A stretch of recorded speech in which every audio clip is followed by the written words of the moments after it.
Hello and welcome to episode 2 of the We Were Athletes Once podcast. My name is Kyle Woodring, and joining me, making his debut on the show, we have Randall. Randall, say hi to the people. What's going on, everybody? So obviously, last episode you guys met Cody. Randall is going to be here joining me for our NFL and NBA talk. Ooh, Um, He is our second of our three rotating co-hosts. Don't worry, you guys will get to meet Aaron at some point soon. But today we're gonna be talking about some football. Uh, Obviously, training camp is underway, and this week football games actually start. The yeah, preseason yeah. is starting to get underway. I believe Thursday there's a whole slew of games that are starting.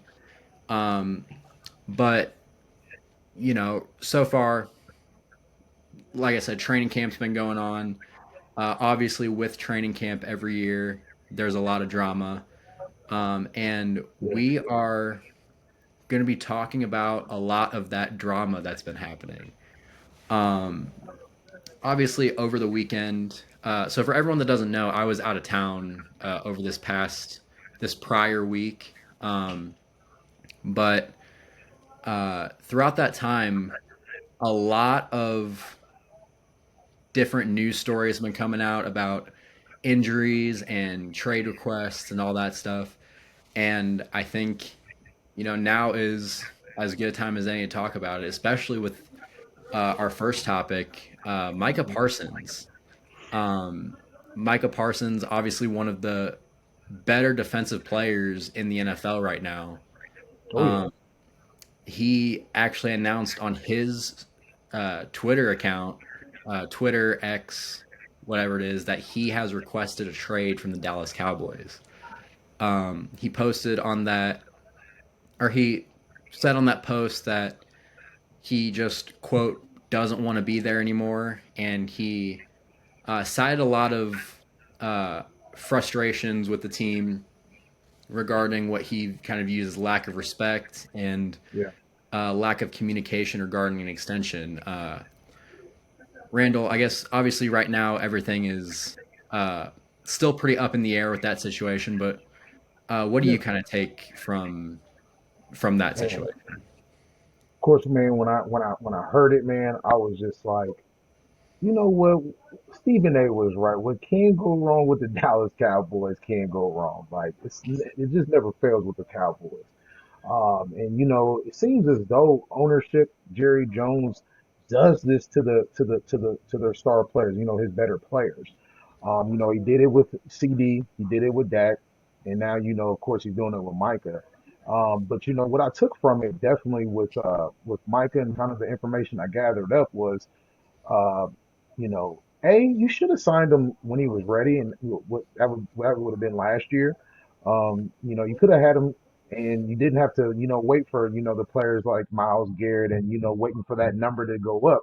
Especially at this point, if Jerry's wanting to be cheaper, or he should have just got this done. Especially Micah wanted to sign the extension a long time ago.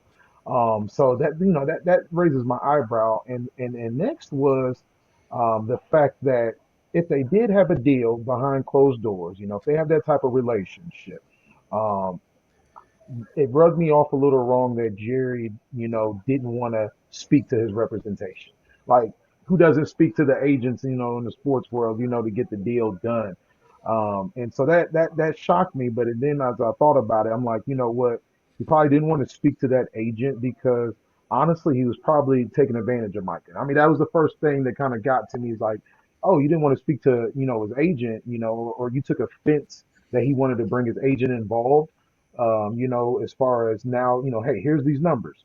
And then I think as far as if he would have brought his agent in, now it gets a little tricky. Now there's certain things within the contract probably that Jerry has to answer to or agree to, or so I'm just shocked that Jerry has this type of um, persona with Micah. And Micah, honestly, man, probably the best player all around on the team. I mean, as far as consistency goes too, man. So I was definitely, surprised by Jerry, but I'm not surprised by Jerry.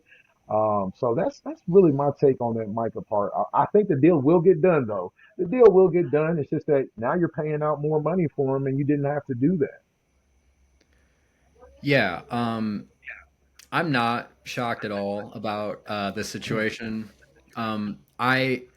I was shocked at a lot of the details that had been coming out recently about it, and the main yeah, one was kind of like you mentioned that Jerry brought Micah into his office to talk about just to have a meeting. I believe about leadership or about some sort of thing regarding his role in the team.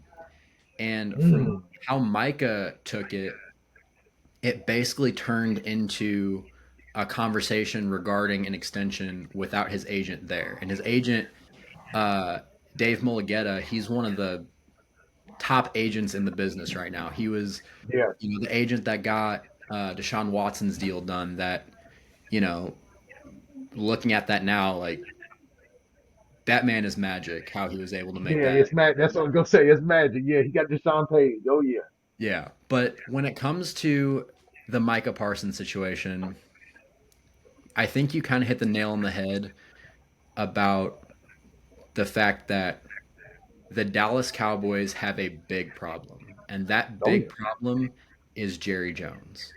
yeah, And I don't think this is anything that is any new information to anyone, especially to Cowboys fans. I know a lot of Cowboys fans, I'm sure you do too.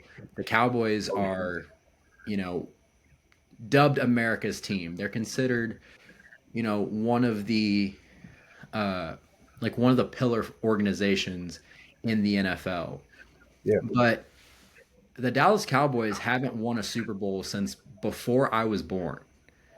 And that is extremely alarming considering how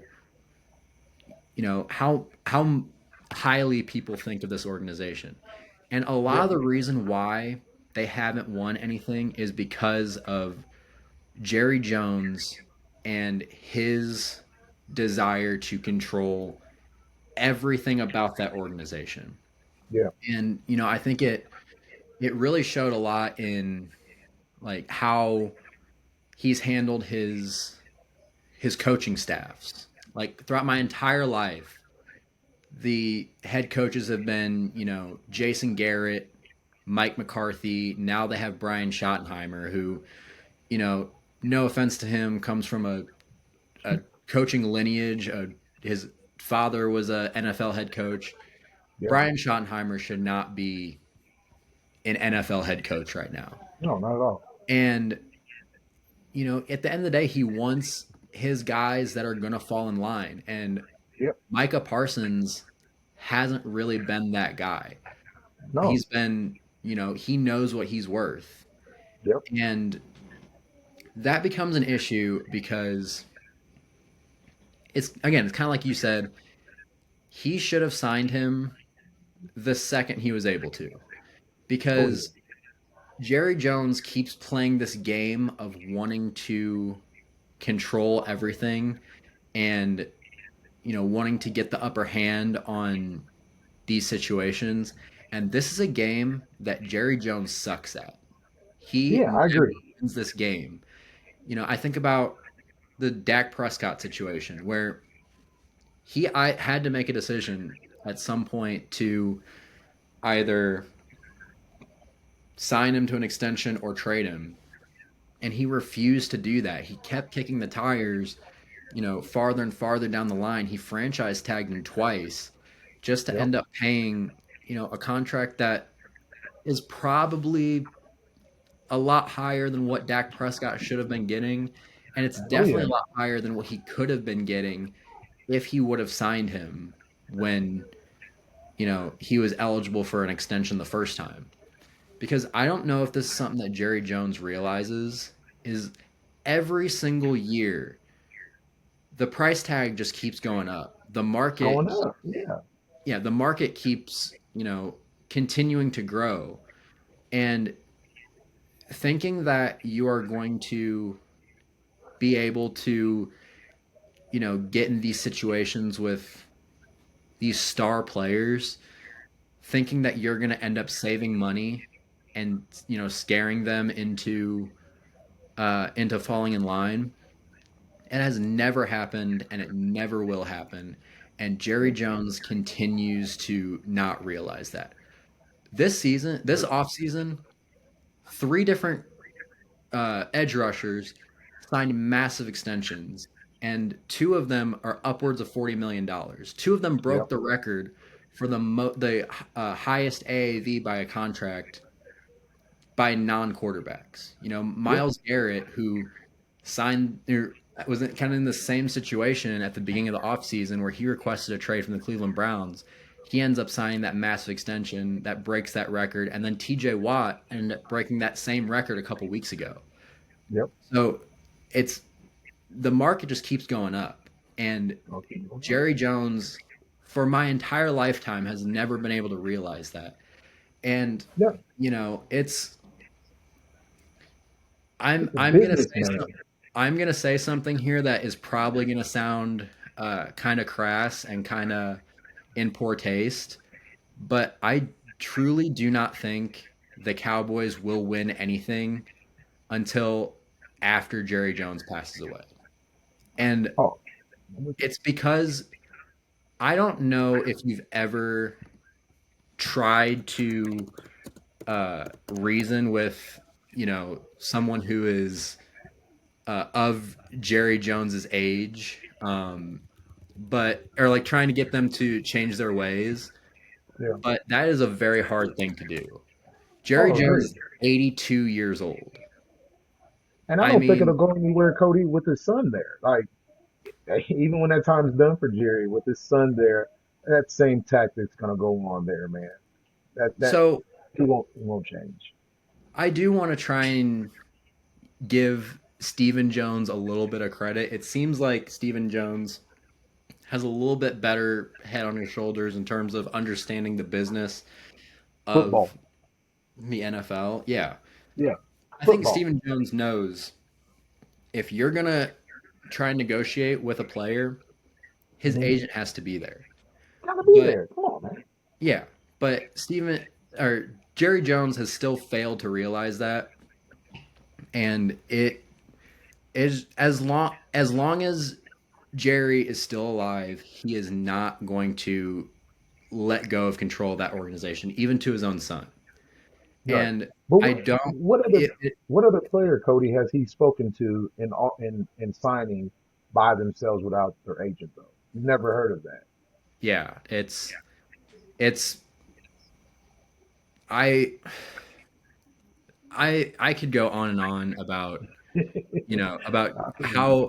how I feel about Jerry Jones, Yeah. or about how I feel about this whole situation. Uh, but I know I've heard the same thing from my friends who are Cowboys fans, but it's a pattern that we will probably continue to have to deal with. But in terms Mm. of Micah Parsons, requesting that trade, I hate to say it, I don't think at the end of the day it's going to change a lot because, like you even said during as you were talking, it they're probably going to get a deal done.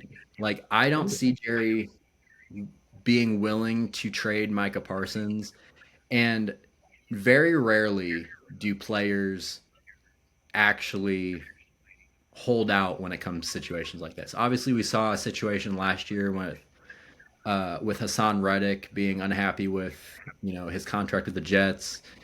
Um, It's a few but games, didn't he? yeah, he missed a couple games. But I want to go back to Miles Garrett. Even he was extremely unhappy. He said he wasn't going to sign a contract with the Browns, and he was dead set on getting traded. And he proceeded to sign a contract with the Browns because at the Yeah. end of the day, money talks. Money At, talk. if if Jerry ends up deciding to open his checkbook, Micah Parsons will change his tune really quickly. And I think Oh, I that agree. is an issue when it comes to these trade requests is Hmm. that unless more players are willing to sit out and willing to take those pay cuts, miss those game checks, nothing's going to change. I agree. I agree. Let me ask you this: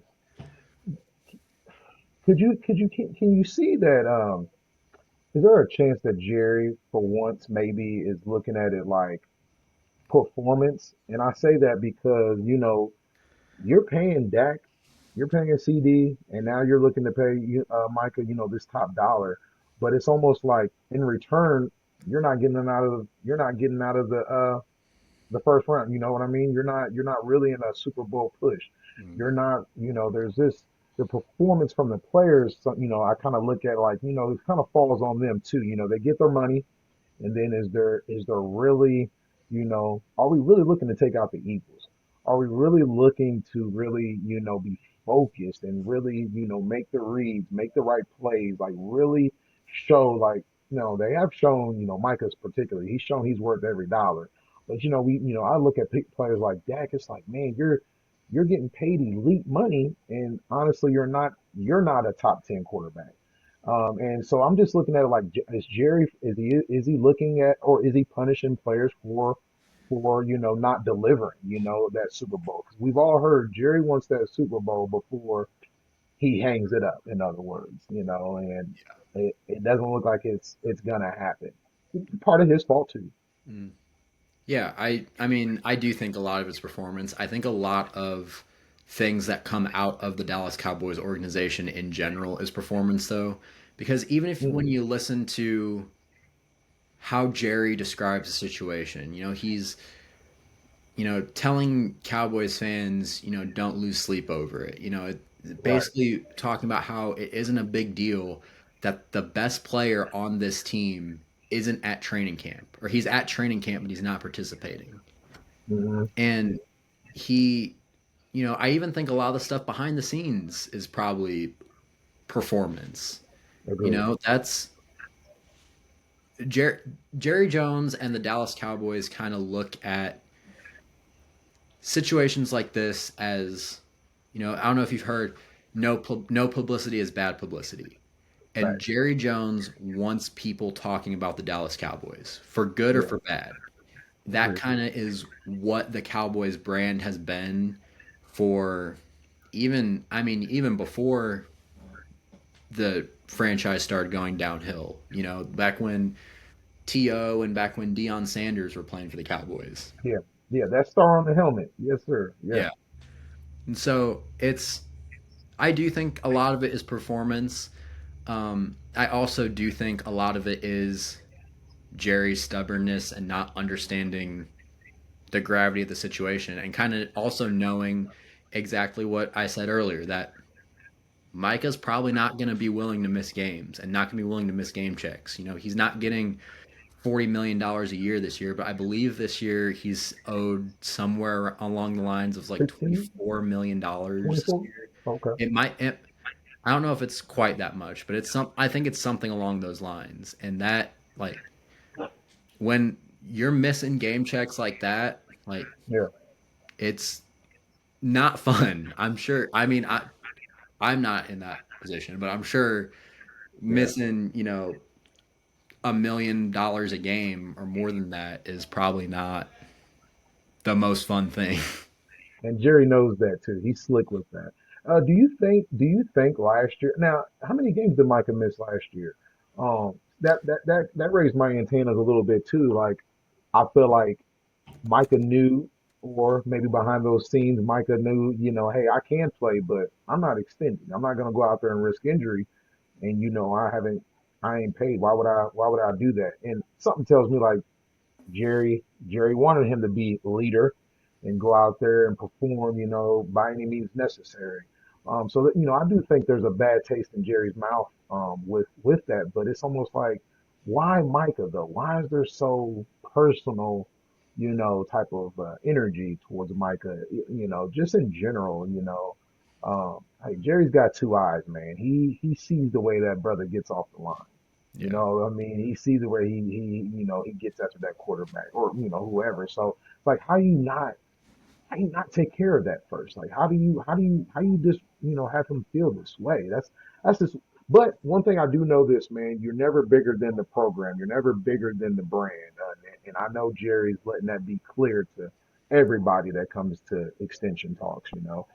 It is pretty scary though, man, going forward, in the future, how many players, are seeing this from the outside and wondering like, man, like, I don't even want to go over there, regardless with the star on the helmet, Jerry doesn't, they don't take care of the players, it's drama over there. So, Yeah. that's, So Micah played 13 games last year. So he missed 4 games. I believe he was injured for a little bit. And, I mhm, think when Jerry was talking about the situation to the media, he even referred to a lot of Micah Parsons' injuries, which I believe that is the only injury that he's had in his career where he's missed yeah, time. I can't remember exactly what the injury was, but I was looking at his stats, and he played 16 games as a rookie, which I believe that was the last year the NFL played 16 games, and then the mhm. last 3 years have been 17, 17, 13. So he He's he's healthy. been He's he's been there. consistent. Yeah, He's yeah, been on the field, and he's been on the field in a lot of different roles. He can play off the ball, or he can play off yeah, the ball as a linebacker. He is one of the best edge rushers in the game if you want him playing on the ball. And I think again that comes into uh, the performance aspect of it, and also yeah, Jerry just wanting people to talk about the Dallas Cowboys, and also just trying to get any sort of leverage he can. right. So Yeah, that's yeah, yeah. it's an interesting situation. It's an unfortunate situation. Hopefully for Micah's sake and for Cowboys fans' sake, they get that sorted out pretty soon. Yeah, they Um, better. that is definitely a situation we're going to be monitoring going forward. Oh yeah, they better get it Um, down. Yeah. Meanwhile, last week there was another trade request that was sent out, and that was from Terry McLaurin. Uh, Terry has also cited a lot of frustrations when it comes to his contract situation. I believe he is also going in the last year of his deal, if I'm not Yep, mistaken. Um, and this is a cornerstone of the big Washington piece. Commanders offense right now. Yep. So Randall, what do you make of Terry McLaurin's situation? Another kind of, it's not Cowboy Jerry Jones, but it's like, come on, Commanders, you guys haven't made noise maybe since RG3. And last year, you got this rookie quarterback. You got Daniels, showing promise. And, McLaren's been there through the bad, and he showed up last year. I mean, he's 1,000 yard plus receiver. He's your best receiver. I mean, if you want to say, man, he's honestly in the boat of, your Jamar Chases, your Justin Jefferson. And so it's like, again, I don't understand why we're not taking care of your cornerstones of, what I'm saying, the organ of your team. It just baffles me the fact that, they're trying to play that game with him. It's like, hold on, you guys better be glad you where you're at right now. Like, I don't understand the negotiation game. I don't understand that tactic, honestly, because once you do pay that player, yeah, they get their money, but it's almost like, man, it's not the same. It's just like it's a relationship that's like, yeah, you give me what I want, but I know you didn't want to really give it to me. And it's like, what do you really value me at? What do you really see me at? And it's not like he's trying to take over. Everybody in that organization knows who they're building around, and that's fine. But it's almost like you take him away, you're setting up Daniels to fail. So I'm not understanding that. I mean, like, you guys are finally making some noise. You guys honestly got a chance in the NFC East. Especially with the drama that's going on in Dallas, and I don't like it. I don't like it one bit. And they need to pay him every dollar. Like I said, he's in that. He's a top 10 receiver in the NFL. You got to treat him right, man. You got to reward that, man. And these players aren't going out there on these last year of their deals, man, risking injury, man. They're not playing that game. And owners. And management, they got to understand that too, man.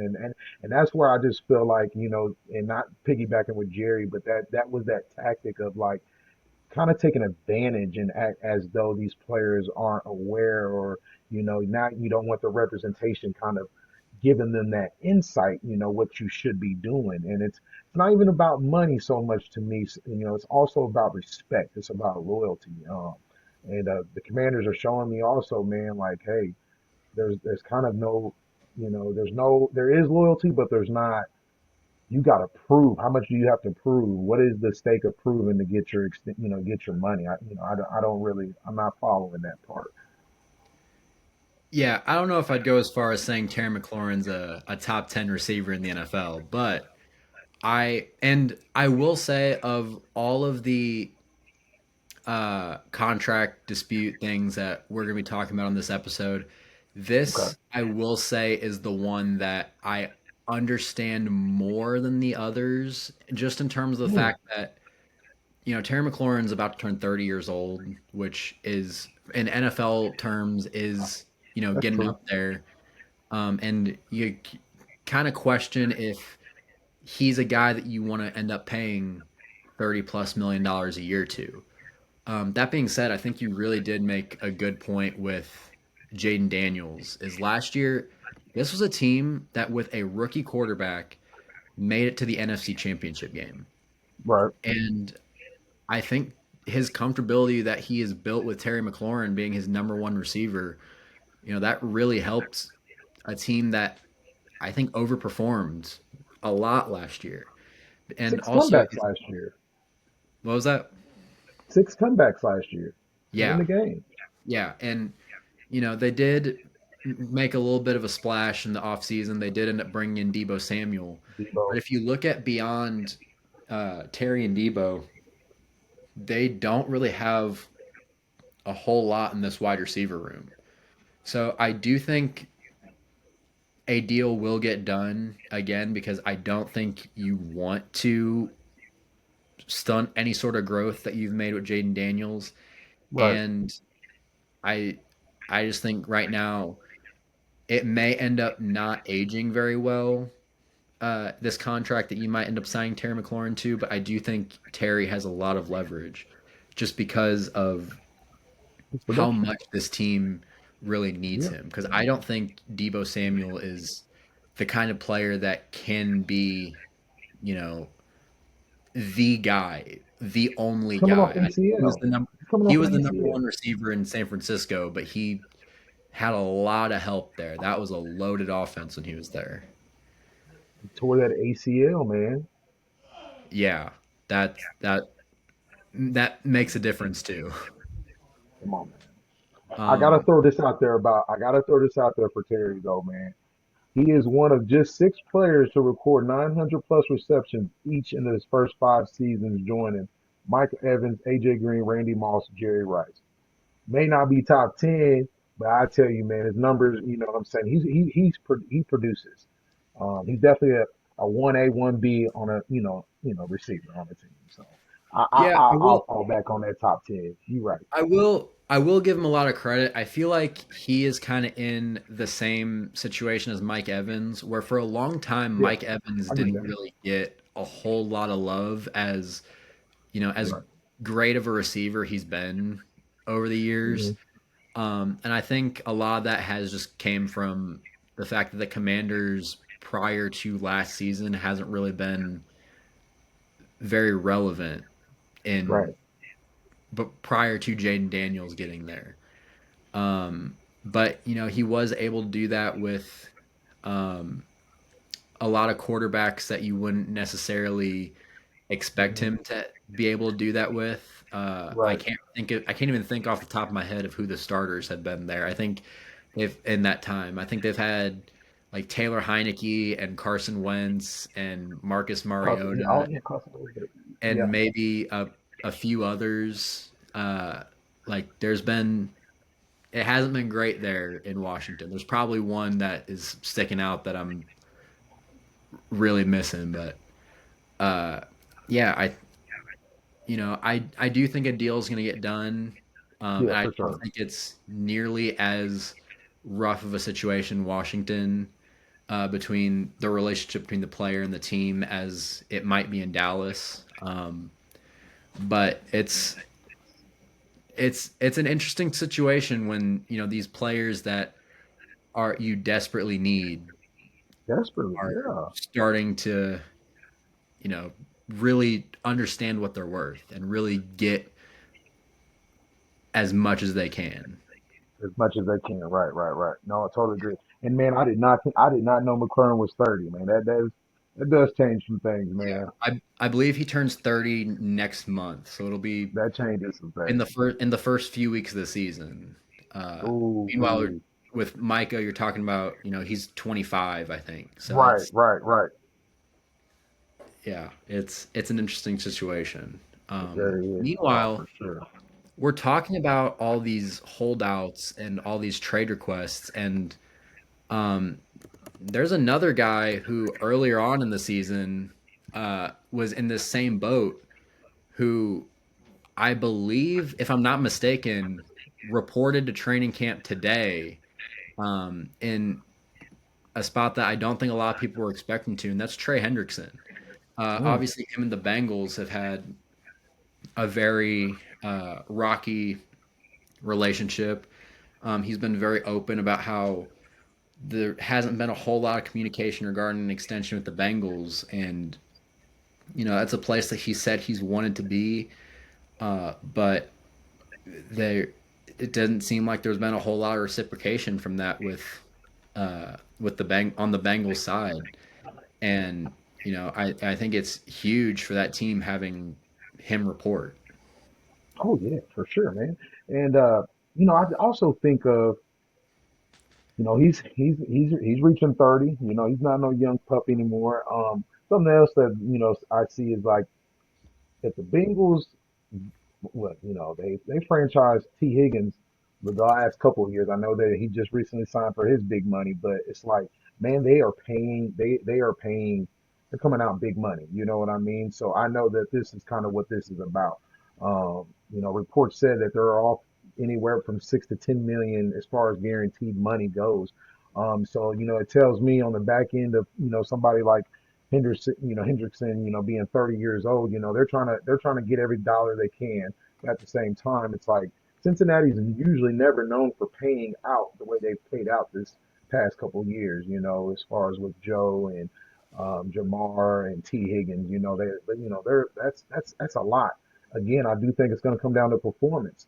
And that's where ownership's, I do think is all around the board looking at, man. Like, yes, your numbers are talking, but it's like, man, they got to win. Like, what I'm saying? Especially coming into this season, when you're getting paid, man, you're gonna have to perform. You're gonna have to show. And that's what I'm kind of afraid of, with some of these players, man. It's like Nike, like you said, 25, these young pups, man, it's a different story, man. I do feel like that's different, but the back end, 30 plus, and you're trying to get that last extension, these owners are not budging as far as, hey, what have you done for me lately? I know Hendrickson has done, they need him, honestly. But at the same time, it's just like, where is this money coming from? And Cincinnati doesn't have history of paying players like this. So I'm actually, I got my eye on this one big time because I didn't think they were going to sign T Higgins, honestly, especially with the drama he had. I did not see that coming, and I think he took a little discount. So I've got my eye on this one for sure. Yeah, something interesting about Trey Hendrickson is I don't think he grades out as a top tier edge rusher via Pro Football Hmm. Focus. Hmm. But if you look at the numbers, in 4 of the last 5 seasons he's played in the NFL, he has recorded at least 13 and a half sacks. Since 2020, Hmm. it's been 13 and a half, 14, 8, 17 and a half, 17 and a half. And those 8 were in a season where he missed a couple games due to an injury. So, if there's one thing Trey Hendrickson knows how to do, it's get after the quarterback. And, Get that after that is quarterback. yeah, it's something that's going to be valuable for this Bengals team because what the Bengals have on offense. They have Joe Burrow signed. Right. They have Jamar Chase signed. They have T. Higgins signed. They have Chase Brown in the backfield now that is Oh giving yeah, them, a running game that I don't think they've really. I mean, they had Joe Mixon, they have but Mixon. They let him go. yeah, but they're, able to run the ball pretty well too. They have the pieces on offense, but that defense is something that is, really concerning when you're looking at the Bengals' chances to make the playoffs. I agree.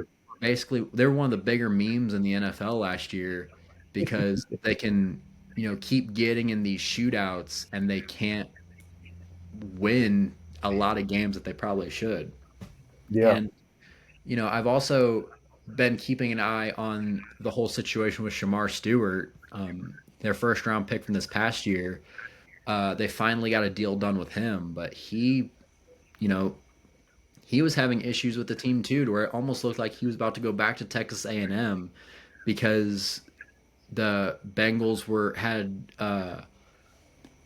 some disputes with his contract on a certain thing in his contract. I can't remember exactly what it was, but the Bengals tried to include something in his rookie deal that not a lot of teams, like, you don't generally see teams trying to pull off.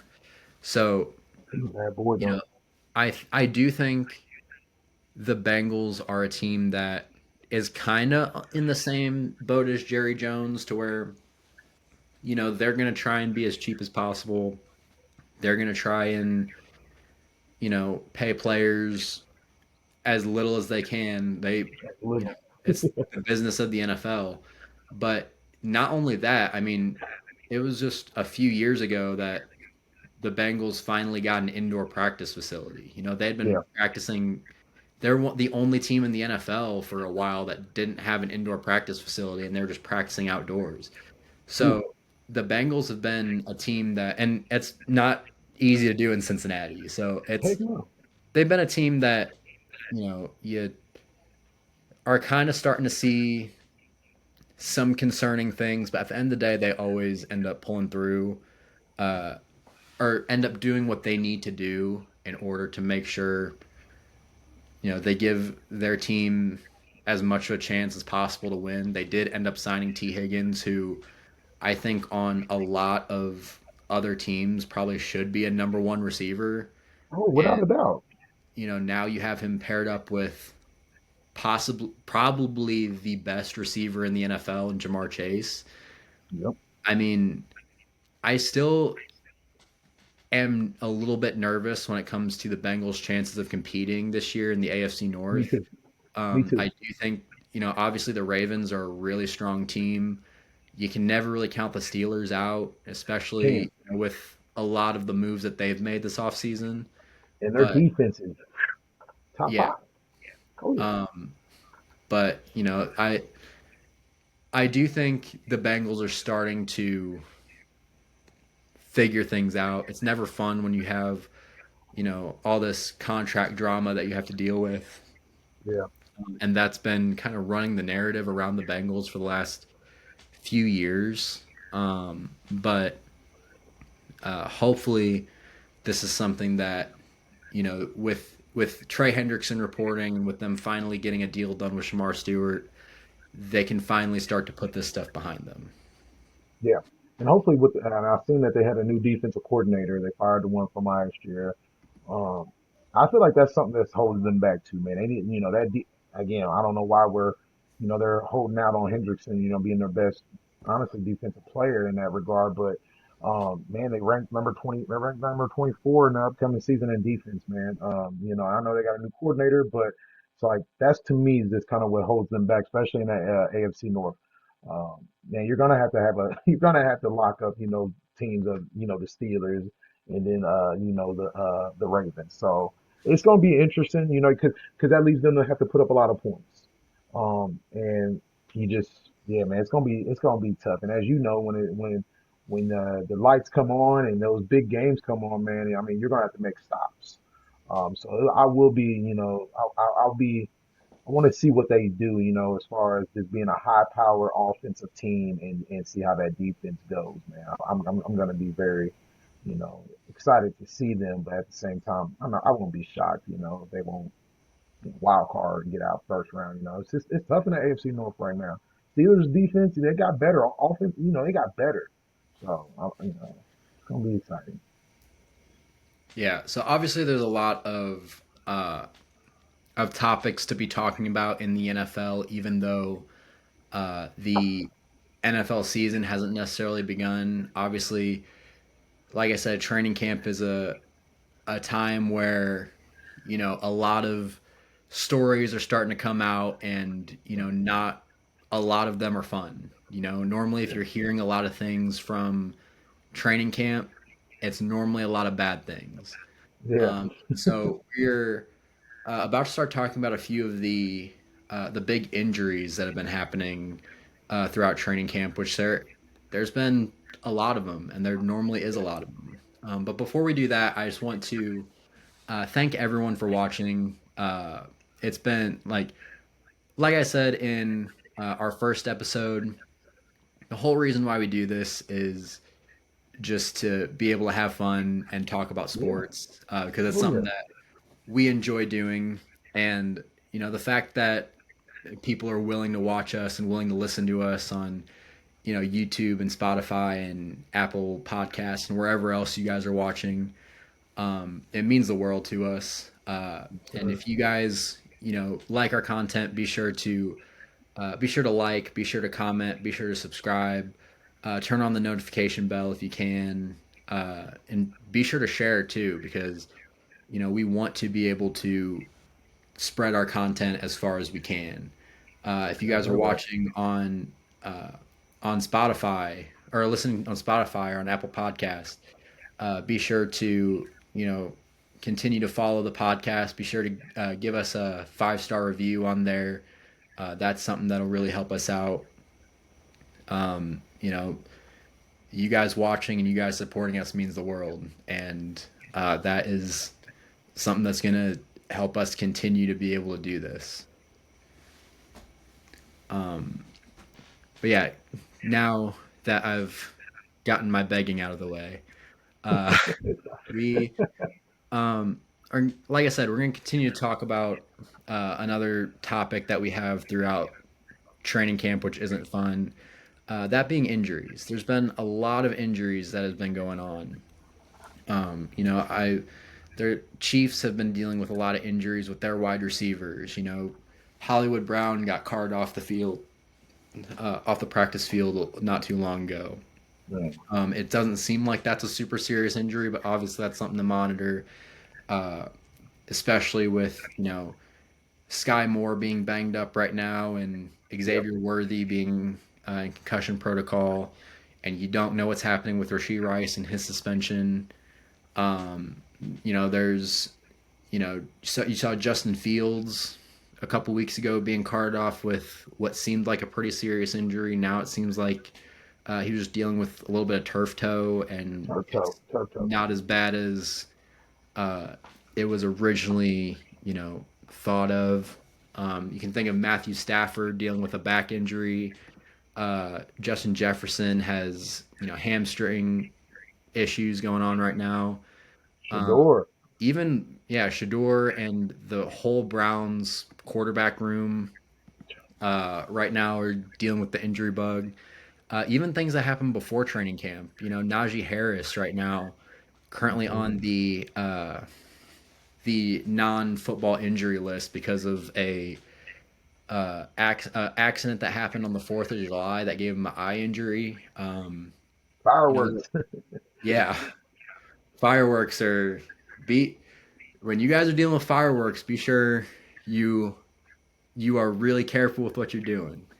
Come on, man. Um, Yeah. but looking at all the injuries that you've seen throughout this preseason, which injuries do you think are uh, maybe the most concerning, or the ones that are probably the most needy to keep an eye on? I really think of two. Justin Jefferson for sure. You want him 100% to start the season, man. In that NFC North. And just as far as starting off the season right, because you got Green Bay. They're knocking on the door, and I feel like we don't Minnesota doesn't want to start the season off with the best player on the team, banged up. Now that turf toe ain't nothing to play with. Like that's just one of those lingering injuries that man this time it's just rest. Not, there's not much you can do with it, and it's just it's kind of frightening that it could come back later, possibly in this season and miss a couple games. So I'm definitely concerned, with Justin Jefferson. But to top that one, I really think that Shador Sanders one. That one shocks, or that doesn't shock me, but it concerns me only because with the injuries with among the other quarterbacks. This was that's his time to with Pickett and Flacco down a little bit banged up. It's his time to kind of it was his time to kind of come in and get those reps and really take over. And if he's banged up, I believe they said that it was like a shoulder, Mhm. shoulder soreness, something along those lines. Yeah, But right now, um, Shador has some shoulder soreness, and then Kenny Pickett and Dylan Gabriel are both dealing with hamstring yeah, issues. so it's just Flacco right now. Yeah, it's just Flacco, and then I think right before we came on, they had just signed Tyler Huntley to a deal, which you know he's a And fine even that player. right there that kind of raises my antennas as far as like, man, they're so quick to sign another quarterback. Is it really that much lack of faith in Shador? I mean, I read I seen a report or a video last couple of days ago from their owner, mentioning like, hey, it wasn't even his choice to pick Shador in that case, so um just with that attitude from the ownership and management, and then just kind of being injured, it's like, man, like you almost were in the Shador was almost in a position to where they had no choice but to give him them reps and kind of just give him that. Not saying he didn't have a shot, but he was really right there. But then with that injury, it's like there's really there's no faith in him, man. There's just I don't see it. I really don't, man. And I feel bad for him because he's a heck of a quarterback. Like one thing I like about him is his arm. Like I think the guy can throw the football. Like that's to me is his best attribute. And that I guess with being a shoulder, that's kind of limiting that. And just everything he has going on with his dad and everything.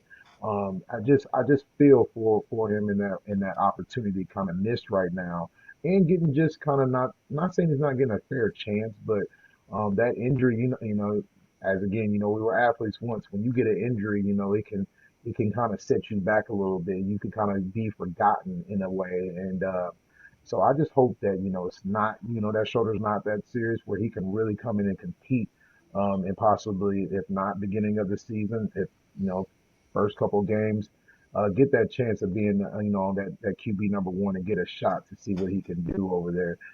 Is Chubb still there? They still got Nick Chubb. No, he's with the Texans right now, which he might be leading to a little bit of playing time too, because I believe Joe Mixon might be injured right now as well. He might be injured. Yeah, I did see that. So who does Browns? Who's a running back? They drafted Quinshawn Judkins and they drafted Dylan Sampson I think they drafted Judkins in the second round and they drafted Sampson in the fourth round, and then they have Jerome Ford there as well. Mm, man. So now we can't. So now the quarterback position's in a tough pickle, no matter who they put behind the center, man. Honestly, because it's tough over there, man. That organization, and again, that's why I picture Dor because it's like I don't think they have a high hope, as far as going for a Super Bowl, maybe a playoff run, but it was almost like this year could have definitely been a good learning and get some reps for Shador, for the future. And man, to get in that training camp with an injury is just like, man, one more hurdle he's gonna have to overcome in order to really um, kind of just get those reps, man. Because we all see, he has the potential, he has the talent. It's just about, kind of having that offensive coordinator, having that team organization believe in you.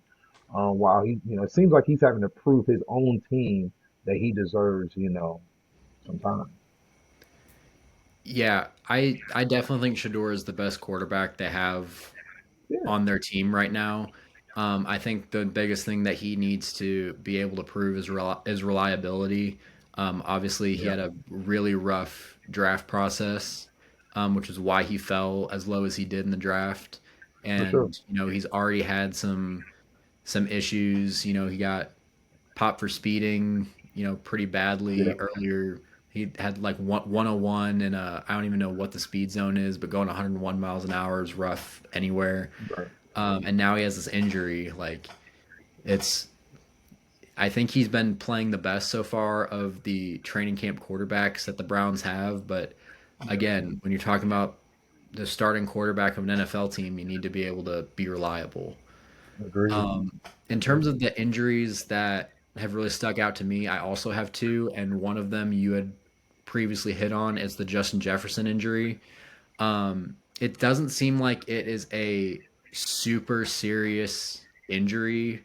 I believe they said he's just kind of day to day right now, and we'll see how it is moving forward. But when it comes to Justin Jefferson, this hamstring is kind of a recurring injury that he's had. I believe he missed 6 games or something along those lines in 2023. And, when you're talking about continuing to have issues with the same injury, that can be, a problem, especially when it comes to Yeah, a guy like Justin Jefferson, who's one of the top 2 or 3 receivers in the NFL. hmm And, you know, if you keep having injuries to your legs, especially one that continues to be an issue, then that can, affect your speed, affect your route running, affect your ability to cut, do all that stuff that's right. super important as a receiver, especially for a team that relies on Justin Jefferson as much as the Vikings do. Because, like you said, hmm the Packers are a really good team. The Lions are a really good team. The Bears, I think they're even up and coming. Like the NFC North might be the toughest division right now in I the agree. NFL. Um, and so that can be, not having your guy, your best player on the whole team, that can be an issue. But another hmm thing that you need to think about when it comes to this is right now, if Justin Jefferson isn't playing, he's not getting that ability to build that connection on the field with JJ McCarthy. Um, Right. they JJ McCarthy is practically a rookie this year. Last year hmm was supposed to be his rookie year. He had, I believe, ACL tear, and so he was out for the whole year last year. And they're giving Sam the keys Darnold. to this organization to him. And the, this is a team that has generally been able to have success with the pieces around the quarterback, regardless of who the quarterback is. You think of Very Sam true. Darnold last year. You don't really know what Sam Darnold is at this point, but he Yeah, looked really good last year because of the he did. pieces that were around him. And not only are you now potentially looking at maybe not having Justin Jefferson for a little while and not being able to build that connection with him. But, you also have to think about the fact that they might be without Jordan Addison for a little bit at the beginning of the season because he's also awaiting a suspension. Uh, so I think this Justin Jefferson injury, in the grand scheme of things, might not be uh, it might not be a huge deal, and it might not be a super serious injury, but there are a lot of ramifications to Justin Jefferson missing time right now that Yeah, the Vikings could be feeling once the season starts. agreed. Um, Because you don't want to go down 0-2. Not in the NFC North. Yeah, like yeah, it's just that it's just too tight right now, man. They're too good. yeah. And the other injury that I want to talk about is one that, I think in the grand scheme of things, people don't really uh, look at as a huge injury, maybe because the name, uh, like the being able to recognize the name there isn't necessarily there.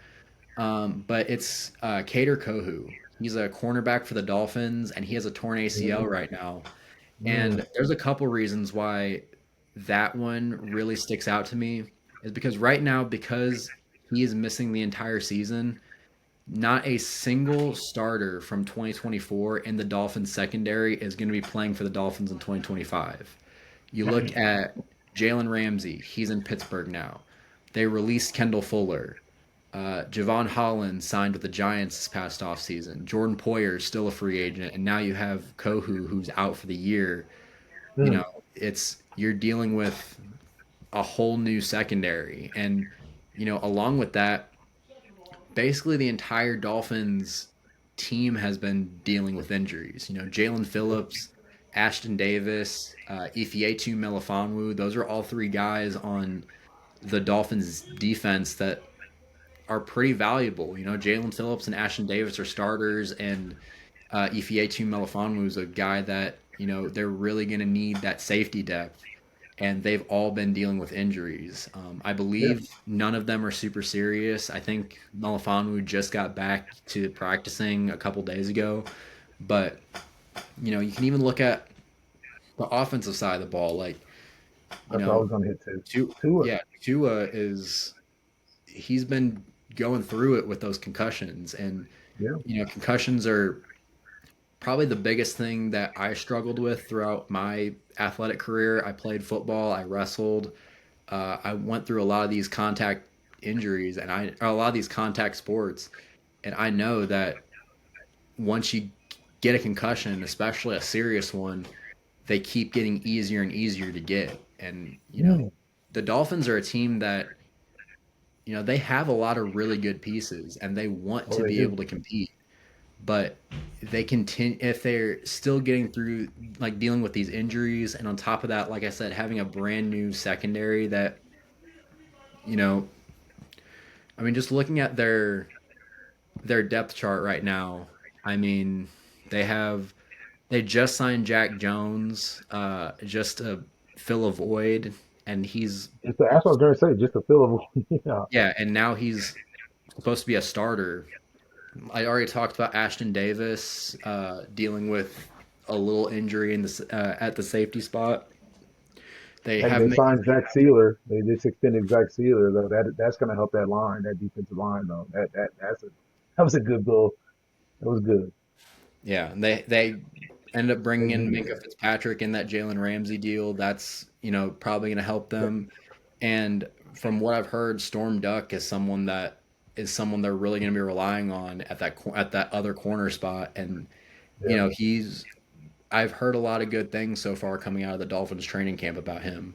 But yeah, it's tough whenever you have a literally a brand new secondary. But there's also a lot of talent with this team. They, like I said, Tua is still there. Devon Tyreek Achane Hill. is one of the most dynamic players in the NFL. Playing the running back spot for them. They still have Tyreek Hill. They still have Jalen Waddle. They have Chop Robinson, who was their first round pick in 2024. Yep, Supposed to be coming off the edge. And along with their first round pick in 2025, Kenneth Grant, they have Grant. a Yeah, lot of really good players. He, they just, it's tough to, even with all those players, it's tough to be able to go through that with not a whole lot of consistency. I agree. And I feel like with that Tyreek Hill, that drama with him, I've seen reports of, he's still trying to make it right with his teammates. His drama from last season, the comments he said, he wanted out of there. And I do think, and it stinks because if they're all healthy and they were, consistent within that AFC South, man, they can really, they honestly are the best team out of there to me, between them and Houston. So man, if they can get it right, and definitely AFC East. get that defense, healthy, even though it's new, but I can see them, making some noise, man. And they're good on both sides of the ball, man. And I know you mentioned their defense, but man, that offense is fast. You know what I mean? When they're on, they're on.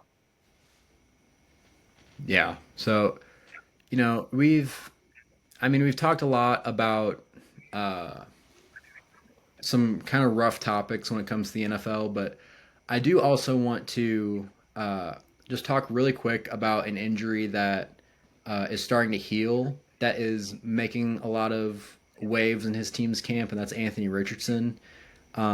He's obviously been dealing with a lot of injuries throughout his entire career. Been dealing with a shoulder injury recently that looked like was going to have to require surgery, and he's in a quarterback battle right now with Daniel Jones, and a lot of Mm, training camp it looked like he was probably going to be getting or a lot Daniel Jones is going to get a lot of the benefit of the doubt because they didn't know what they were going to have with Richardson's injury. And yeah, at the end of the day, do I think Anthony Richardson is going to be this, special player that, can really be a superstar in this league? Probably not. I think there's been a lot of inconsistency with his game that given concerns to me me. and concerns everyone else that has, you know, seen him play. But at the end of the day, there's another player that he reminds me a lot of that has really done a lot in this league, and that's Josh Allen. If Mm, stat that I can see that. really there's a stat that really like jumps out to me that I can't believe is real, but basically from Josh Allen's freshman year in high school until his first or second year in the NFL, Josh Allen never had a completion percentage higher than 60%. So Josh Allen looked like a guy that, probably wouldn't like Wasn't he gonna had be all the nothing. in the world, but he didn't look like he really had the consistency to put it together. And that's kind of where Anthony Richardson's at right now. Anthony Richardson has the athletic ability to be able to do anything he wants in this league. But, Yeah, he there's always been these things of, being inconsistent with his accuracy and, not knowing how to protect himself when he's running, which is a huge part of his game. That's something that he really needs to be able to prove he can do this training camp. And it didn't look like he was going to be able to do that. And so he's with gonna him, prove himself from last year too. Cause as far as yeah, he was in that controversy as far as not coming back in the game, checking back in the game. He didn't want it, so he's still proving back to his teammates as well. yeah, And I think that hurt him big time. That hurt. yeah. So I just wanted to mention that too, just to have Oh, that's a some good sort point. of, just have some sort of positive topic to talk about real quick during this episode because it's tough to continue to talk about the rough things that are happening throughout the NFL and throughout training camp, but um, the good part about that is we have football to talk about, and Got football. Yep. come next week we're gonna have a whole slate of preseason games to look at with Oh yeah. a bunch of players that we probably know what we're getting from at this point, but also the great thing about the preseason, there's going to be a lot of players that we haven't gotten to see in NFL action ever before. There's a lot of Yeah, rookies, a that's lot of exciting. undrafted free agents, a lot of guys that are trying to win spots on their roster. And so, Yes. I'm excited to talk about that, and I'm excited to continue to keep being able to talk about football throughout this NFL season. And like I mentioned, we're going to be talking about college football too as we get into that season. But right now, everything about football is NFL training camp and the preseason starting back up. So You got if it, you man. guys like it, like I said earlier, if you guys like what we're doing, uh, and you're watching on YouTube, be sure to like, comment, subscribe, turn on the notification bell, share our content, do all that stuff. Uh, and also, please be sure to follow us on social media. I believe we We're should have everywhere. all our links in the description of this video. Or if you're watching on, or you're listening on Spotify or Apple Podcast, it should be in the description of that. And if you're watching on, or if you're listening on those sites, please be sure, like I said, to leave a review, follow our podcast.